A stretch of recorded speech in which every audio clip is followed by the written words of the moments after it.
Boa noite, amigos. Hoje vamos falar do livro mais bonito lançado recentemente. Nós recebemos com muito prazer Maria Letícia Monteiro Cavalcante, imortal, que depois de 10 anos lança A Mesa de Deus, Alimentos da Bíblia. E a apresentação é do cardeal Dom José Tolentino Mendonça. Vai ser o Papa, né?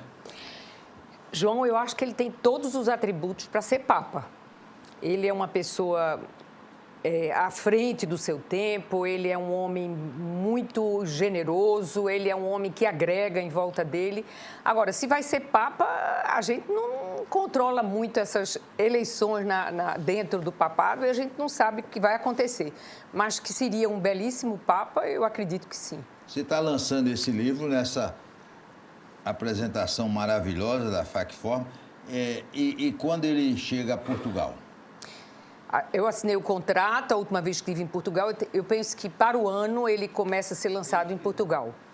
23, a gente já está em 23, 23, é esse ano. Esse ano. Vai ser lançado em Portugal. Vai ser lançado em Portugal. E já tem vários países interessados. Vamos ver, João. Zé Paulo é muito otimista, muito mais do que eu. Eu espero um pouco para ver a reação do público. Agora, a relação com o padre Tolentino é engraçada. É cardeal, que está baixando o homem. Não, mas hoje é cardeal. Eu, quando conheci ele, ele era padre. Zé Paulo então você deu sorte a ele. Zé Paulo teve um encontro com ele aqui na Universidade Católica, era um debate sobre Fernando Pessoa, e chegou em casa me dizendo, eu conheci um padre muito interessante e convidou a gente para ir na Capelinha do Rato. A Capelinha do Rato é uma capelinha que fica ali no Rato. Nós fomos à missa lá, uma missa linda, uma homilia linda, porque ele fala muito bem. E quando saiu, ele disse a Zé Paulo, vamos tomar um café.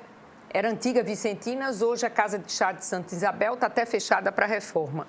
E lá, Zé Paulo falou que eu escrevia sobre os alimentos e tudo, e aí Zé Paulo falou no pecado da gula. E ele tem uma teoria que você depois pergunte a ele, ele acha que tem 2 tipos de gula. Uma gula que é pecado quando você come sozinho e não quer que ninguém coma. E uma gula santa, que é quando você, além de querer comer, você quer que todo mundo coma. É a dele. É a dele. É a santa gula. E aí falou-se sobre os alimentos da Bíblia e aí Zé Paulo lançou dessas ideias boas e desafiadoras, eu diria, são sempre dele. Zé Paulo disse, então vamos fazer um trabalho, vocês dois em conjunto, sobre os alimentos da Bíblia. E aí eu, na hora, aceitei o desafio, mas eu não tinha ideia do que eu estava aceitando. Porque, primeiro, eu não tenho formação teológica. Segundo, eu nunca tinha lido a Bíblia. Então, precisei me cercar de pessoas entendidas no assunto e teólogos que me ajudassem a, muitas vezes, interpretar o que a Bíblia dizia. Frederico Lourenço diz, a Bíblia pode ser lida de muitas maneiras. Eu queria saber se o que eu li, se eu interpretei de maneira correta. Que me indicasse livros para ajudar a compreensão do texto, que fizesse depois uma revisão final. E também não tinha ideia da extensão do trabalho. O trabalho, eu li e reli a Bíblia várias vezes. Você trouxe a Bíblia que trabalhava e ela tá muito usada, toda né? Marcada, João. É impressionante como os alimentos estão na Bíblia em toda parte. Porque eu comecei o trabalho marcando na própria Bíblia os versículos que referiam alimento. E aí eu tomei um susto, porque é raríssima a página que não tenha um versículo marcado. Depois, então, eu passei esses versículos para o computador, dividi por assunto, descartei aqueles que tinham a mesma ideia, apenas eram ditos de maneira diferente, e tive que fazer toda uma pesquisa paralela para compreender muitas das histórias narradas na Bíblia. Então, era o tempo histórico que tudo aconteceu, as grandes civilizações daquele tempo, ou seja, a egípcia, Mesopotâmia, na Mesopotâmia, os assírios e os babilônios, também persa, grega e romana, e pesquisei também sobre o lugar por onde andou aquela gente, o lugar onde tudo aconteceu. Então, foi por isso que essa pesquisa foi muito demorada, a pesquisa durou realmente quase, faltando meses para 10 anos de trabalho. Maria Letícia, Deus tomava café, almoçava e jantava? Olha, Deus foi chamado de glutão e beberrão. Beberrão foi? Beberrão.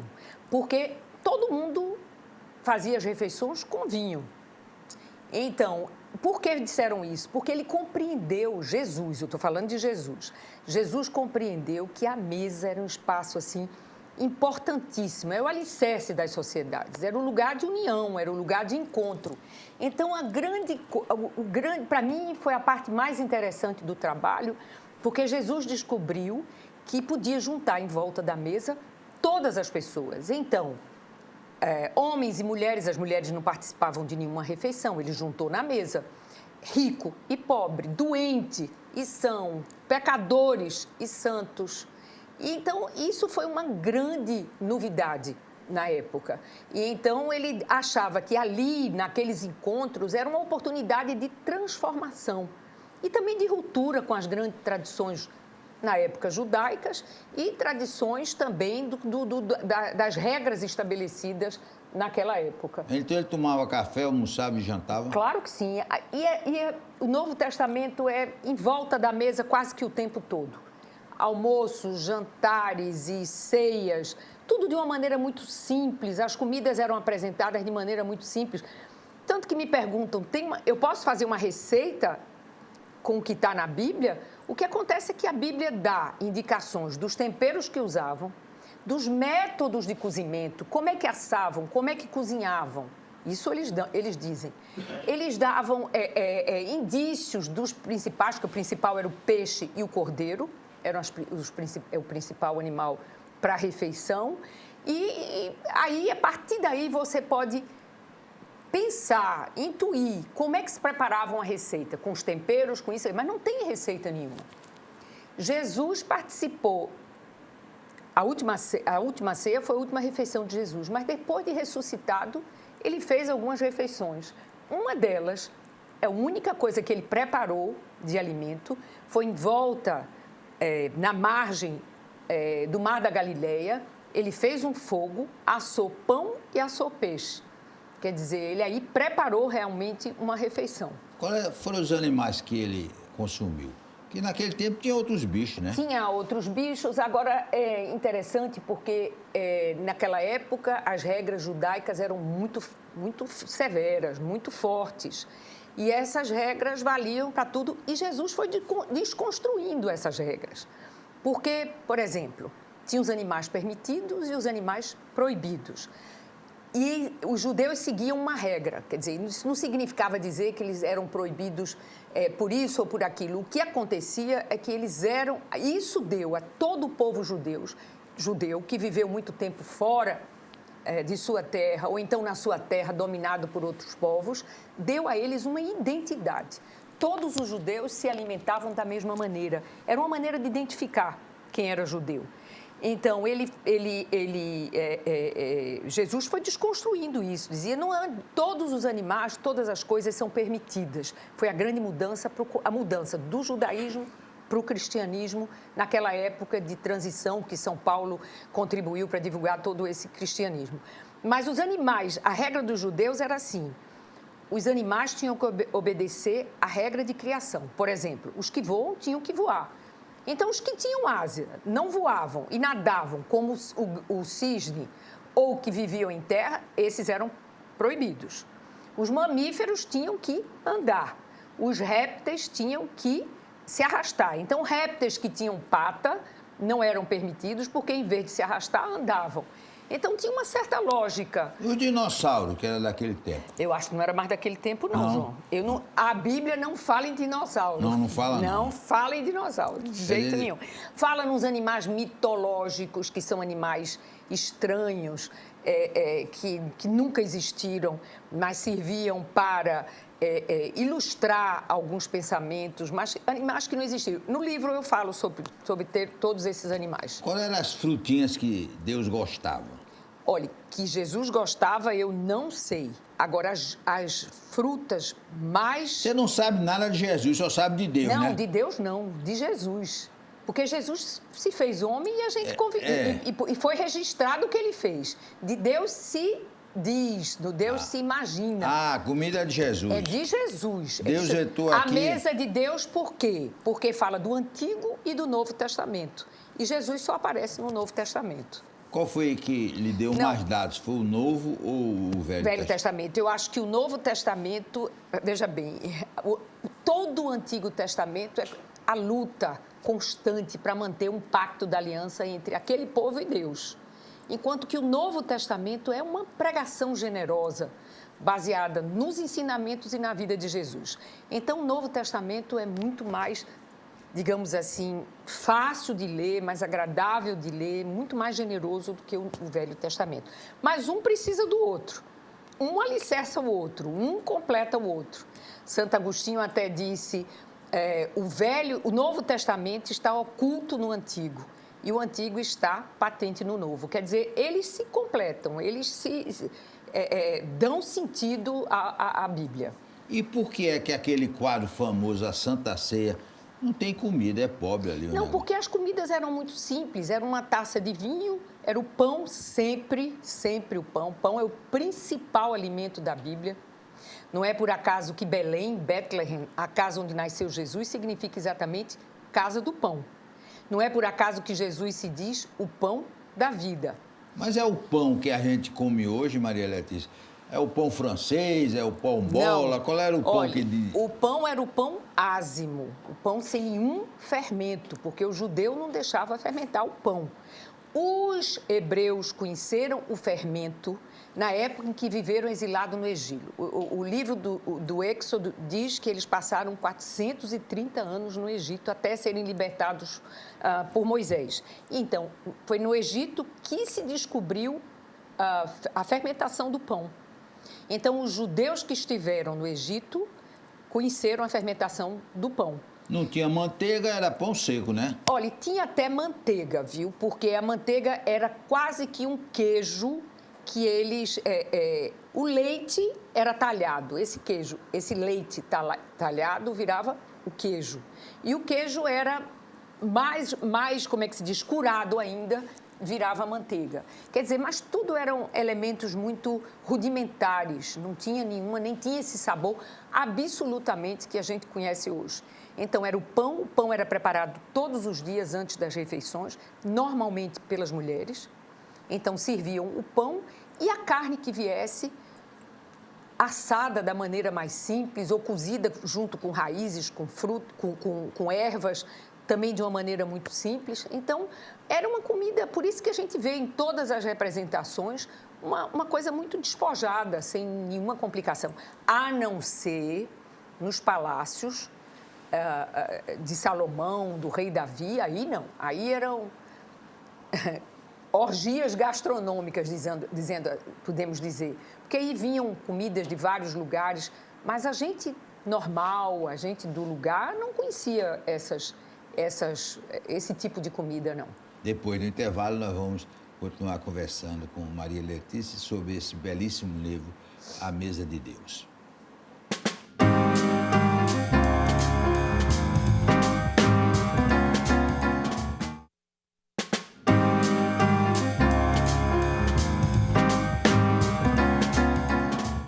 Vamos continuar conversando com Maria Letícia. Maria Letícia, quem telefonou para mim agora foi Zé Paulinho. Disse que você errou, que não foi você que sugeriu o livro, foi o cardeal que sugeriu o livro.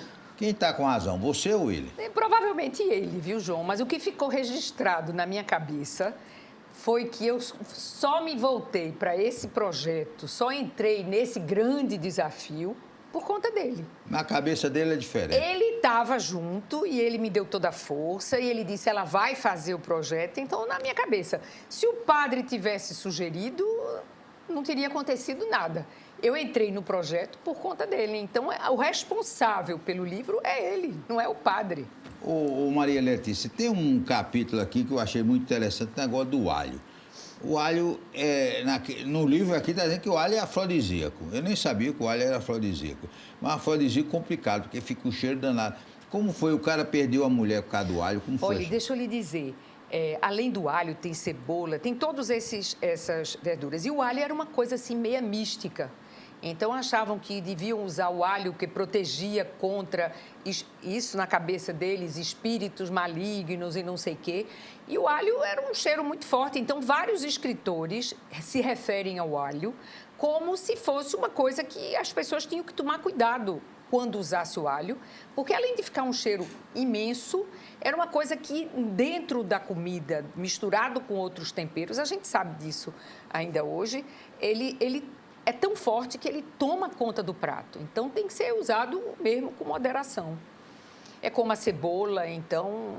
E quem foi o cara que perdeu a mulher por causa do alho? João, meu filho, eu tenho que ver aí, porque eu já nem me lembrava. Foi um escritor, Horácio foi um dos escritores que se deram mal com alho, mas tem vários, viu? Tem outros aí também.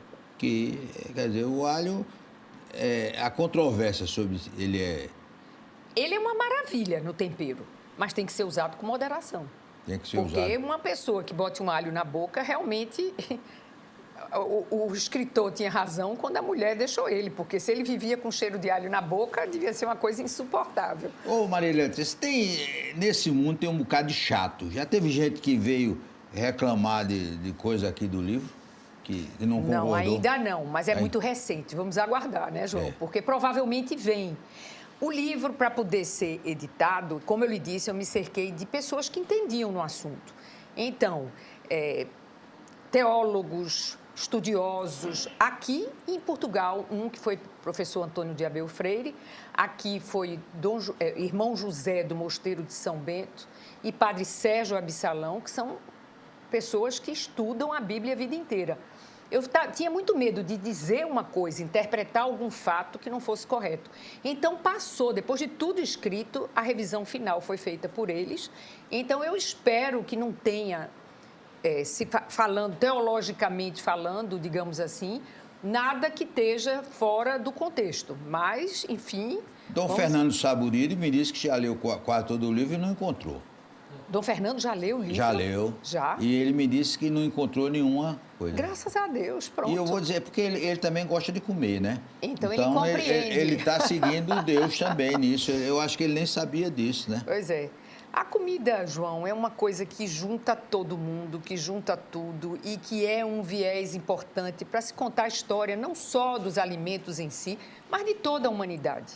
A gente pode contar a história do homem através do alimento. Os primeiros homens que procuravam o alimento só para a sobrevivência, depois, então, descobriram o fogo, que aí, segundo Darwin, é a mais importante de todas as conquistas do homem. Então, depois transformaram a pedra bruta em arma, começaram a caçar. Quer dizer, a trajetória do homem toda é contada pela sua procura em relação aos alimentos. As grandes migrações são feitas à procura de alimento. Então, eu acho que é um viés muito esclarecedor da história do homem. E o porco está nessa história, porque lá o pessoal árabe não come porco, né? Por quê? Porque os mamíferos eram permitidos, apenas os mamíferos que tivessem, é uma coisa interessante, que tivessem pata, a unha fendida, a unha com divisão, e que ruminassem. Então, o porco tem a pata fendida, mas não tem a unha cortada e não rumina. Então, o porco foi proibido. Teve uma sorte danada o porco, né? Porco foi... Mas a gente continua comendo porco. Não, mas o pessoal de lá... O pessoal de lá não come porco. Então, muitas das linguiças e dos embutidos feitos em Portugal, por exemplo, tem a alheira. Eles criaram a alheira, que é uma coisa feita, embutida só com fermento e com alho, para os judeus poderem comer no tempo em que viveram em Portugal. Então, não comiam... As pessoas que comiam porco, inclusive aqui no Recife, quando chegaram os judeus, os primeiros judeus, quem comia porco, você sabia que era judeu. Porque era um fator de identidade muito, muito forte. Era um pecado, era comer porco? Para eles não era permitido. Em que grau de pecado era, eu não sou capaz de lhe dizer, mas não era permitido. Eles absolutamente entravam na mesa judia nenhum desses pratos. Em compensação, os judeus têm pratos maravilhosos, feito com o que era permitido. Maravilha. Eu adoro a comida judia. Acho uma comida assim, muito rica, muito saudável, muito, muito boa. Olha, tem uma parte aqui no livro que destaca a roupa de linho. A roupa de linho voltou a ser moda agora e é mais cara, né? E no tempo de Deus também a roupa de linho era chique. Quando eu falo de linho, porque a linhaça, que era a semente do linho, servia como alimento. Inclusive faziam pão com a linhaça. Hoje virou moda comer linhaça e chia, todo mundo. Quer dizer, está todo mundo imitando Deus, né? Nos naturalistas hoje comem linhaça. Imitando tudo Deus. Pois né? Voltas a origens. É muito interessante isso. Há sempre uma volta à origem, né? E departamento aquático? Qual era o peixe que Deus gostava? Os peixes que só eram permitidos naquele tempo os que nadassem.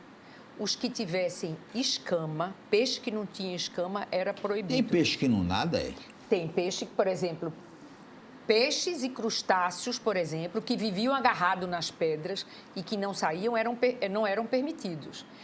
Agora, vários dos milagres de Jesus foi a multiplicação dos peixes.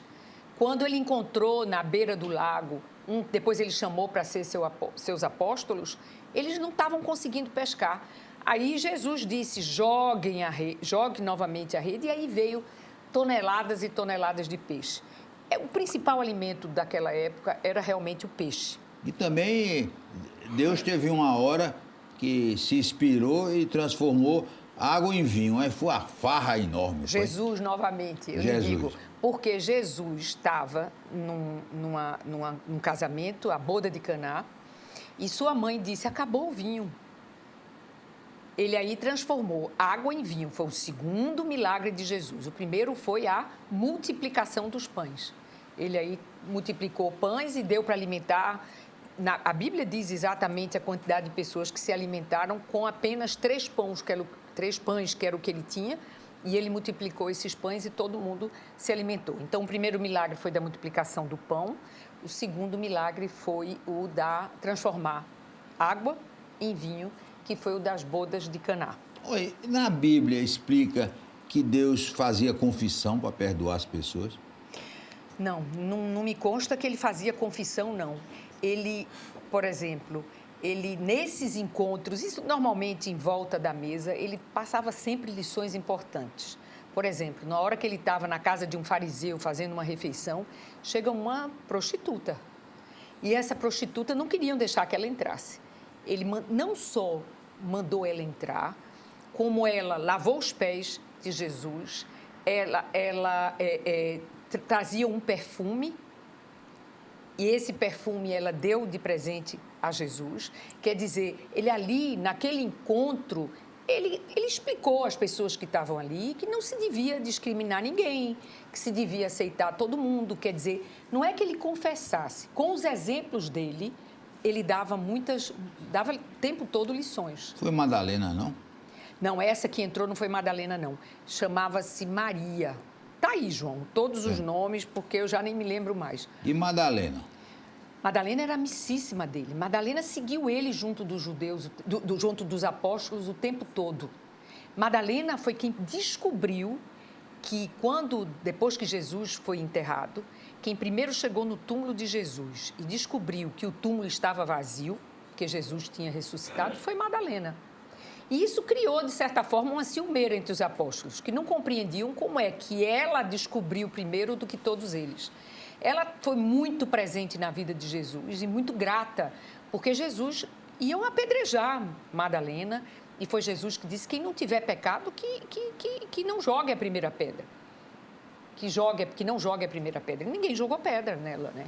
E na Bíblia explica se Deus era bom de cama, dormia muito.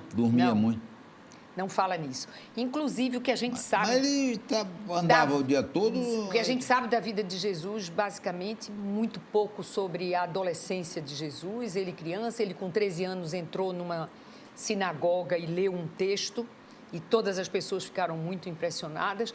Depois há um gap de tempo em que não se fala muito, até que começou, pouco antes de morrer, um tempo antes de morrer, a pregar, a fazer os milagres e tudo. Então, não diz não. Nem a relação dele com o pai e a mãe é muito explicitada na Bíblia. Ele foi no início marceneiro com o pai, porque José era marceneiro. Ele tinha como ofício ser marceneiro, mas o que ele gostava mesmo era pregar. Era ir para... A sinagoga é interessante, porque a sinagoga não tem o sentido que a gente pensa que tem hoje. A sinagoga, no início, eram lugares de aprender, eram escolas que também era usada quando estavam vários reunidos para ler. Nessa época era apenas o Torá, o Antigo Testamento, que se lia nas sinagogas. Olha o livro, onde é que o livro pode ser encontrado? Diga aí. João, veja bem, esse livro o projeto foi feito com a editora Record, está em todas as livrarias e as pessoas que estão comprando me dizem que estão comprando muito facilmente pela Amazon, pela própria editora Record. Tem duas versões. A versão que está em todas as livrarias e também essa versão que eu mandei fazer poucas, para alguns poucos amigos, entendeu? Então, por exemplo, as livrarias daqui, na livraria Leitura, tem no Shopping Recife, tem no Shopping Tacaruna. Margarida, minha amiga, tentou comprar no Shopping Recife, não tinha mais, estava esgotado. Esgotou! Aí comprou no Tacaruna, ela conseguiu comprar no Tacaruna. Agora, engraçado, as pessoas estão um pouco das próprias livrarias sem saber, quando você pergunta pelo livro, se os livros estão na seção de religião ou na seção de gastronomia. Então, eu penso que talvez a editora tenha que explicar melhor isso, onde é que vai colocar o livro, ou então instruir as pessoas que vendem o livro. E só para terminar, porque você, para fazer esse livro, começava a trabalhar às 3 horas da manhã e até não sei que hora. Agora está na moleza, não está? Qual é o próximo projeto? João, esse projeto foi um projeto muito tenso, digamos assim, porque era um projeto um assunto que eu não dominava. Então, eu acho que o meu projeto principal é o açúcar, é tudo sobre o açúcar. Mas até chegar ao açúcar, eu estou pensando em fazer um mais leve, sobre a importância dos alimentos para os contos de fada. Todo conto de fada, o principal protagonista é o alimento. Aí, João e Maria, a Branca de Neve, Chapeuzinho Vermelho, a cestinha de alimento que ela foi levar, quer dizer, era o condutor da história. Então, eu estou pensando em escrever sobre esses contos de fada. Eu quero saber o que é que Pinóquio gostava, porque Pinóquio é o rei do... Vou fazer toda a pesquisa e vou lhe explicar. Pinóquio é o rei dos mentirosos, depois. né? Que, aliás, ele tem súditos agora, não acaba mal. Eu quero saber o que é que ele gostava. E só para terminar mesmo, você falou em açúcar. E Deus gostava de um docinho? Naquela época não existia o açúcar, era o mel. Ah, o mel. Mas ele gostava? O mel. Eu acredito que sim, porque era muito comum nas refeições, tinham bolos que falam nisso, bolos feitos com mel, com passa também, porque a uva, eles usavam a uva em si, mas também transformava em passa. Certo, nós queremos agradecer, Marília, dar os parabéns por esse livro realmente maravilhoso que ela está lançando e conta tudo como era a alimentação de Deus. Um forte abraço e até amanhã, se Deus quiser.